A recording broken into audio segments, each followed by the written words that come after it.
നമുക്ക് എന്തായാലും ഒന്ന് ആലപ്പുഴയിലേക്ക് പോകാം. ആലപ്പുഴ ഹരിപ്പാട് നടന്ന ഒരു മോഷണ വാർത്തയിലേക്കാണ്. ഹരിപ്പാട് ബോയ്സ് ഹൈസ്കൂളിന് സമീപം പ്രവർത്തിക്കുന്ന വള്ളക്കാലിൽ കമ്മ്യൂണിക്കേഷൻസ് എന്ന സ്ഥാപനത്തിൽ നിന്ന് ഉടമസ്ഥന്റെ സുഹൃത്തെന്ന് പരിചയപ്പെടുത്തിയായിരുന്നു മോഷണം. കഴിഞ്ഞ ദിവസം സന്ധ്യയ്ക്ക് സ്ഥാപനത്തിലെത്തിയ മോഷ്ടാവ് ഉടമസ്ഥന്റെ ഫ്രണ്ടാണ് എന്ന് പരിചയപ്പെടുത്തിയാണ് ജീവനക്കാരിയിൽ നിന്ന് 3500 രൂപ വാങ്ങിയത്. ശരത് SS നമുക്കൊപ്പം എത്തുന്നു. ശരത്, കൂട്ടുകാരനാണെന്നൊക്കെ പറഞ്ഞ് കാശടിച്ചുകൊണ്ട് പോയോ? എന്താണ് അവിടെ നടന്നത്? പിന്നീട് പിടിച്ചോ?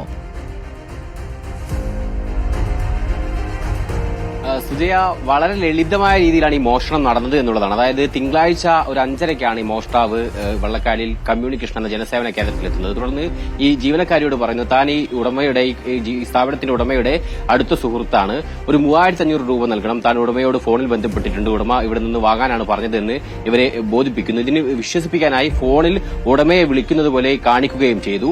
ആ രീതിയിൽ സംസാരിക്കുന്നതൊക്കെ കണ്ടതോടുകൂടി തന്നെ ഈ ജീവനക്കാരി വിചാരിച്ചു ഇത് ഉടമയുടെ സുഹൃത്താണ്, ഒരു അത്യാവശ്യ ഘട്ടത്തിൽ പണം വാങ്ങാൻ വന്നതാണ് എന്ന രീതിയിൽ പണം നൽകുകയും ചെയ്തു. ഒപ്പം പണം നൽകിയ സമയത്ത് ഉടൻ തന്നെ മറ്റൊരാൾ ഈ പണം തിരിച്ചു നൽകും, അല്പസമയത്തിനകം സുഹൃത്ത് ഇവിടെ വന്ന് പണം തിരിച്ചു നൽകുമെന്നും ഈ പ്രതി ഇവരെ വിശ്വസിപ്പിച്ചാണ് അവിടെ നിന്ന് കടന്നു കളഞ്ഞിട്ടുണ്ടായിരുന്നത്. പക്ഷേ പിന്നീട് ഉടമയുമായി ബന്ധപ്പെട്ട് ജീവനക്കാരി ഇക്കാര്യം സംസാരിച്ച സമയത്താണ് ഇത് തട്ടിപ്പാണ്, പണം തട്ടിയതാണ് എന്നുള്ളത് വ്യക്തമാകുന്നത്. തുടർന്ന് CCTV നോക്കിയ സമയത്ത് പ്രതിയുടെ ദൃശ്യങ്ങളുണ്ട്. പക്ഷേ മുഖം മാസ്ക് ഉപയോഗിച്ചായിരുന്നു ഇയാൾ ഈ കടയിലേക്ക് വന്നത്. അതുകൊണ്ട് തന്നെ മുഖം വ്യക്തമല്ല. പക്ഷേ പോലീസ് ഈ CCTV കേന്ദ്രീകരിച്ച് എന്തായാലും അന്വേഷണം ആരംഭിച്ചിട്ടുണ്ട്. ഹരിപ്പാട് പോലീസാണ് ഇപ്പോൾ അന്വേഷണം നടത്തുന്നത്.